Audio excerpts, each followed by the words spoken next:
Alright, I have been getting a lot of requests to talk about this guy. This is my current daily wear. It's a Tudor, one of the relatively newer ones. It's a Black Bay 36, most of you can probably tell. And it is a very small watch. It's 36 millimeters in diameter unofficially. Officially it is, or I guess in paperwork. But if you measure it in a lot of places, it's at least 36 and a half, 37, depending on where you're measuring it. With the crown, it's 39. It is about 43 and a half lug to lug, and it's got the typical Tudor funky action 19 millimeter lug width. So, and thickness is very nice. It is 10. Almost 11. We'll say 11.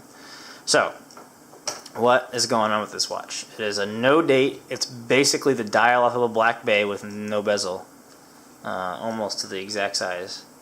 So it's got the Black Bay hands. It's got the Black Bay dial. Except it's not a matte dial in this case. It's a high polish dial, almost like a lacquer dial. I'm not sure if it's a genuine lacquer or not, but it's got a sign crown. It's got the black aluminum crown tube. Just about what you'd expect from a Tudor Black Bay product, typical Rolex style caseback. Very impeccable finishing. We've got, it's tough to tell, I wear it every day, so high polish on the sides, deeply brushed on top, nice beautiful chamfer along the edge. You get the Rolex, this has still got a sticker on it, but the Rolex style caseback, beautiful finishing with radial brushing around here and radial brushing over here. Sign crown, I think I just mentioned that, but crown action is very nice.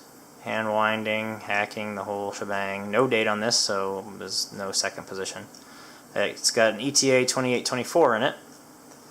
So, you know, your average workhorse Tudor, Tudor's moving it in-house, but your average workhorse Swiss movement. Very nice watch. Very nice for people on a budget. Why do I like this watch? Well, let's for one get a weight, because we've been talking about heavy watches lately, so let's talk about some lighter watches. So without the bracelet, you get a respectable 50 grams, not a lot. With the bracelet, you get 120 grams, about typical for a sports watch. The bracelet's very heavy. So very light. I usually wear it on this Marine Nationale strap, which makes it incredibly comfortable. I don't know it's there. I can work out in it. I can work outside in it. Just an awesome watch. It's got 150 meters of water resistance, which is perfectly adequate. I love the minimal dial. It just says Tudor Genevieve. Rotor self-winding. At the very bottom it says Swiss made. Just beautiful, classic.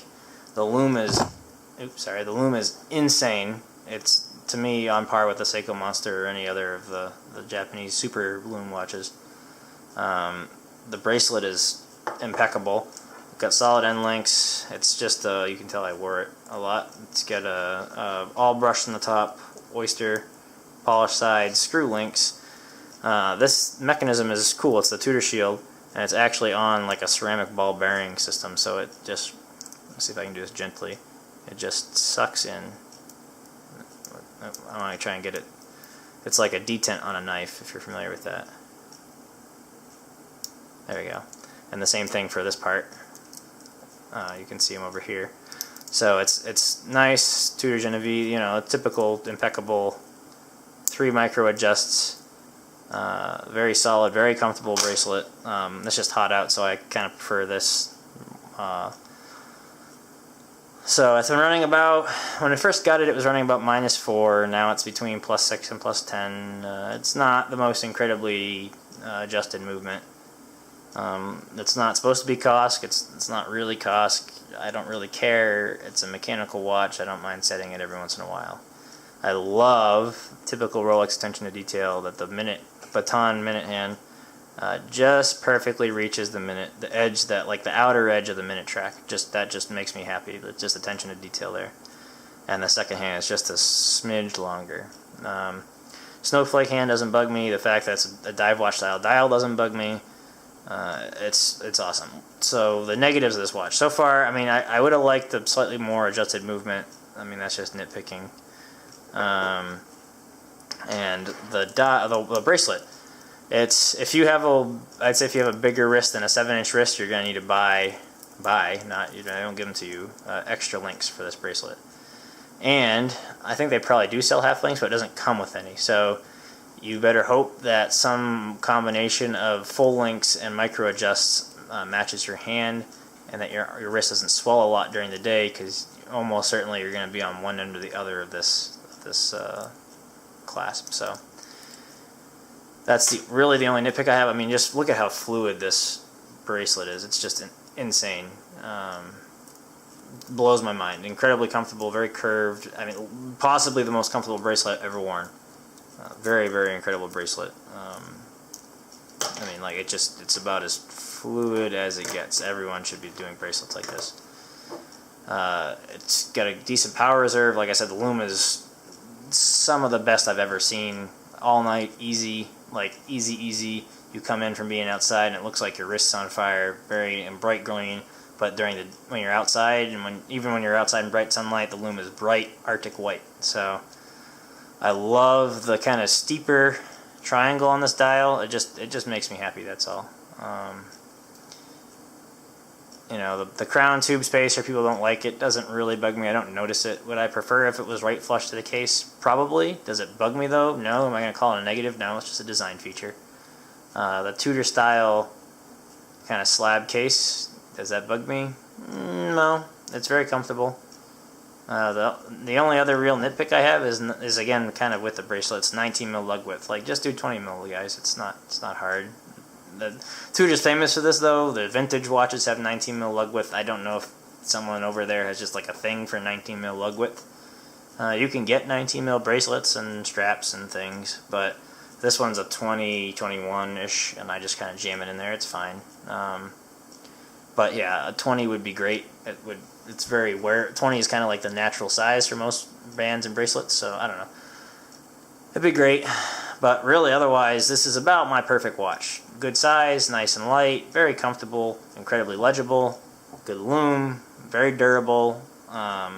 It's awesome. I mean, this is basically the Rolex Explorer of the Tudor world in the classic size. They now make a 41, so it's very much like the Rolex Explorer, where they got a newer one that's bigger, and you can still kind of get the older one in this case. But you know, it's very much like the Rolex Explorer to me of the Tudor line. Although it kind of can play in as a date just or an Oyster Perpetual with, you know, obviously there's no date, but an Oyster Perpetual or something. Just because. Yeah, it's kind of classy too. If you put this on leather, I don't have any way to really insert pictures at this point, but I put it on an ostrich strap brown one for an interview, and it looked phenomenal. So yeah, I mean, it's very much a watch that is an everyday, like, you could, if I had to wear just one watch, it would be this one. If it came down to it, this would be the watch for me. And it's a watch that I'll probably deploy with multiple times. It's perfectly durable. I have no problem. You know, I worked out with it this morning. You know, to me, you don't need a G-Shock when you have this watch. You don't need a dress watch when you have this watch, and you don't need any daily wear.